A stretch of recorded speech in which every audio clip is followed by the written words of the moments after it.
8 years ago, I saw these guys on YouTube mountain biking in Lofoten, and since then it's been on my bucket list for sure. But today,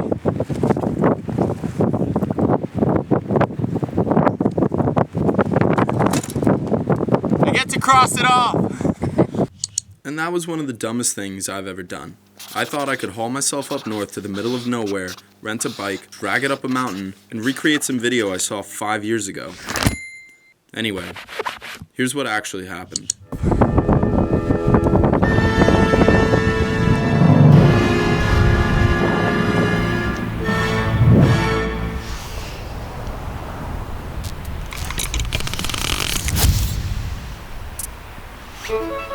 The Lofoten Islands are a part of Norway, actually an archipelago comprised of several main islands. Among them, you have Aust-Vågøy, Vest-Vågøy, Flakstadøya, Moskenesøy, Værøy, and Rost. Sorry for the pronunciation.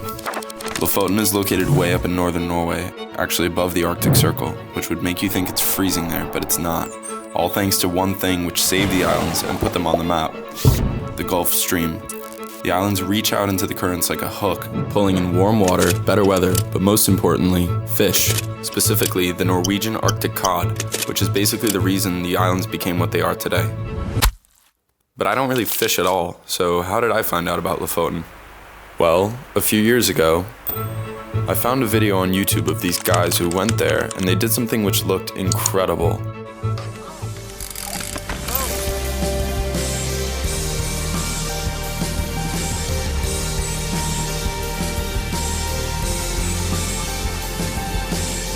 Yeah, that video completely blew me away, and it immediately became a dream of mine to do the same. Well, fast forward a few years later, and we made it. Well, not actually, that's Lofoten. This is not Lofoten, this is Skutvet. And actually, that's not even Lofoten. Years of anticipation, and I couldn't even form a sentence. Well, not really. But what I wanted to tell you is that we had finally made it up north to a small town called Skutvet, which is right across the water from Lofoten. We were close. But before we set out on our journey, I wanted to first... So let me tell you how we got here and how we plan on getting there, in case you plan on doing something similar. Here's how you get to Skutvet. First, pack your bags and leave the house. Get to the airport. Take a flight from wherever you are to Oslo. Once you're in Oslo, transfer to another smaller plane up north to the city of Bodø. Once there, you pretty much have to rent a car. Try to look cool while you do it. At this point, most people would take the direct ferry across the water to Moskenes, but because of cost and complicated scheduling, we decided to take the much longer, but more scenic route and drive 3.5 hours. We're in the woods to our first stop,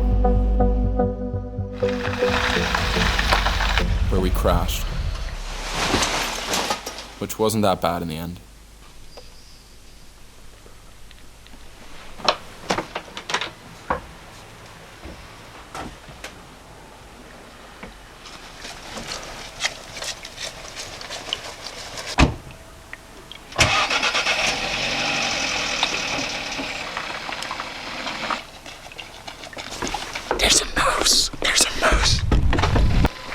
I don't think it wants to kill me. This is stupid. Babe, bring the car back.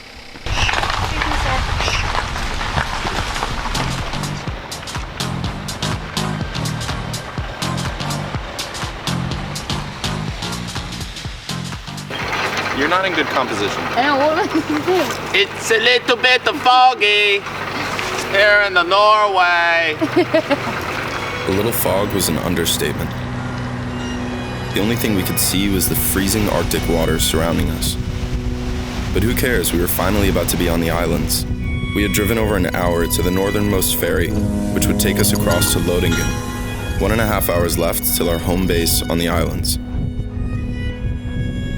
In a way though, the fog actually saved us, because even with it, we couldn't stop pulling over constantly to look at the views. Without it, I think we'd run around like kids in a candy store and end up stranded somewhere without gas. At least we'd get to know the moose better.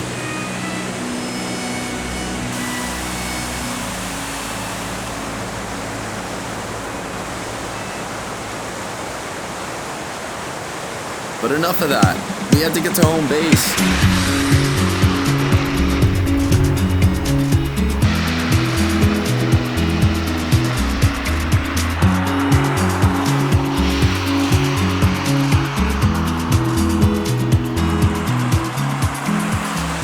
As you can imagine, we were pretty exhausted at this point. So we wanted to treat ourselves, get a nice place just past Voyage. Of course we didn't. Are you kidding me? I'm a filmmaker. You know how broke I am? And yes, that is the sound of livestock in the background. Yeah, but we had a budget home, and it was time to plan out the big day. Skull?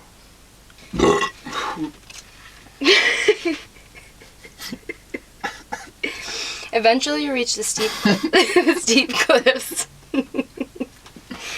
And then you can sign the summit register. Steep cliffs, that's what I want. I want steep cliffs. Yeah, well, you carry your bike up. But even on a budget, Norway can be so expensive.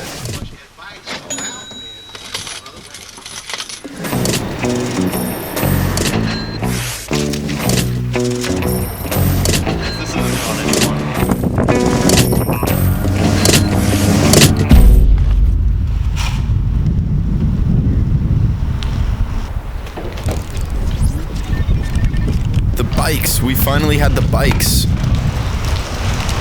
But we didn't have a plan. We didn't even have a mountain.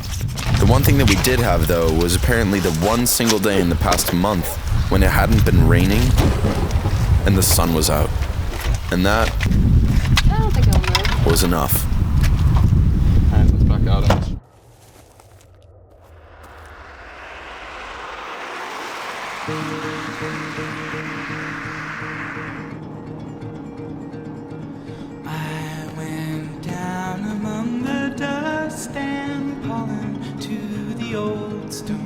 Fountain in the morning after dawn. Underneath were all these pennies fallen from the hands of children. They were there and then were gone. And I wonder what became of them. What became of them? Sunlight over me, no matter what I do. Apples in the summer are cold and sweet. Every day a passing complete. Lofoten Mountain. That's where we were going. Thanks to a very loose suggestion from the info center based on some Instagram account they had seen. But we took the chance and made it all the way there, with enough time to climb one mountain, so there was no backing out. Not that we ever would. I was so excited I felt like my head was about to pop off my shoulders.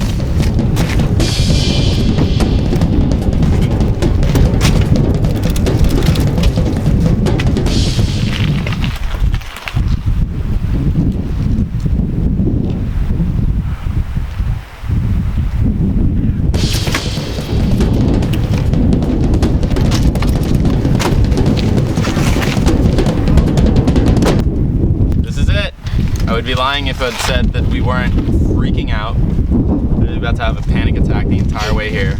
But anyway, this is it. This is everything that we came here for, and we got about 2 hours to go up. We'll see how long it takes to come down. Yep. Up to you.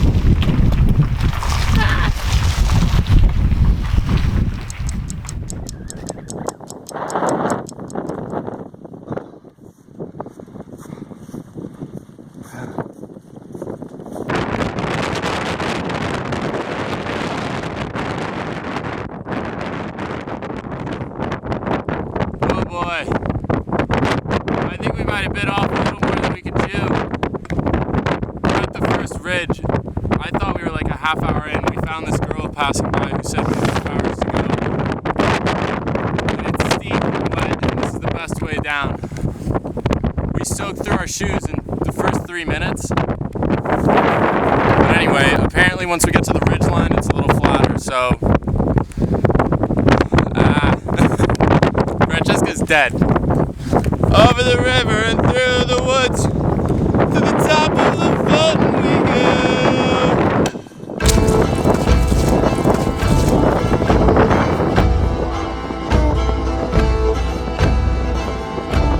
go. Almost immediately after this plateau, we hit a wall. That is, the trail became vertical, and the Ritten Mountain made it very clear that we'd be lucky if we could bike any of it at all. So with that in mind, we decided it was better to leave Francesca's bike behind.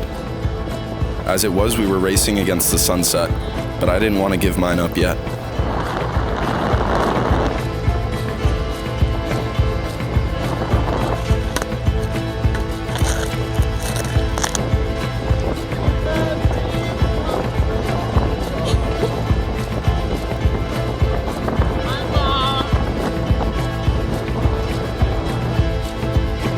Not back to fun.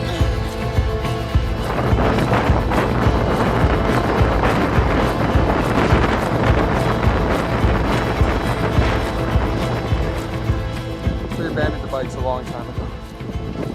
We're almost there. We have like, I don't know, these damn Norwegians. What are they eating?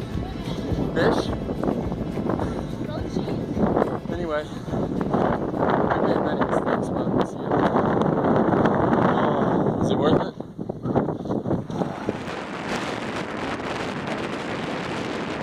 Tell us about everything. A very big test of my mental and physical abilities. How are you, Philip?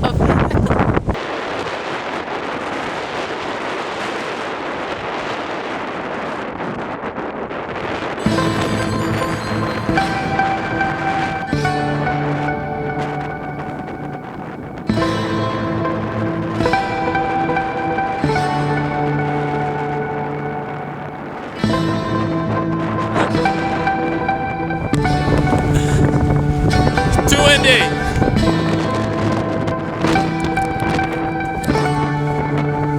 I don't even know if you can hear me, but what?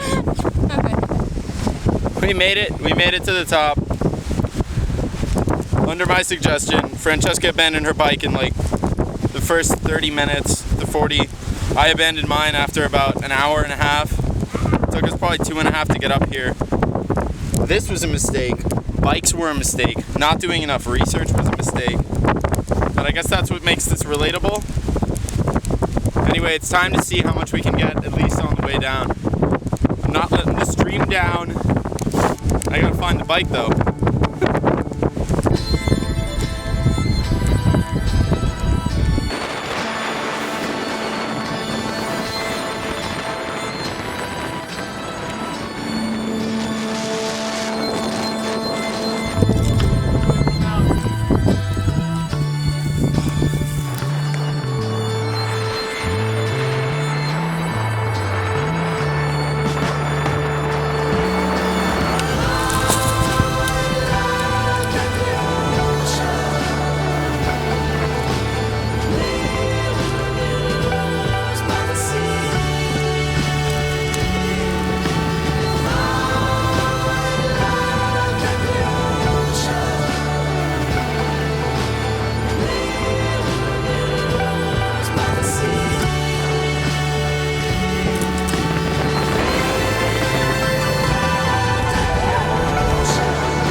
When I first set out to write this video, I imagined it ending with this ecstatic shot, overjoyed, high-fiving in the sun, an epic yet conquered Norwegian mountain in the background.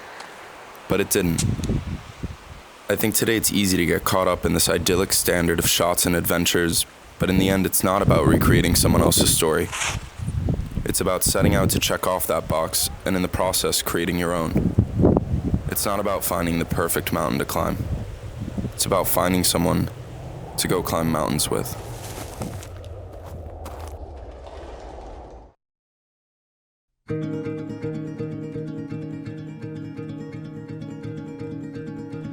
I went down among the dust and pollen to the old stone fountain in the morning after dawn.